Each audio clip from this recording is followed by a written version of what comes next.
na aking pinoprono na product. Salamat po sa iyo, sir o ma'am.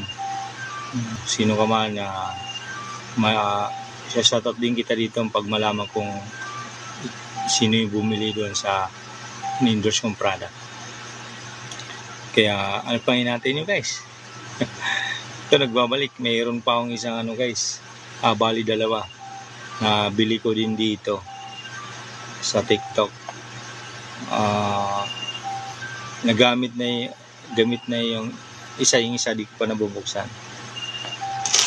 Ito ko nabubuksan, kaya i-ano din sa inyo guys, i-offer pag yan sige guys, kita ko yung mga ng product, yung specs niya at ng mga material. Di mahirap kasi mag-promote ng hindi mo guaranteed na yung bibili ay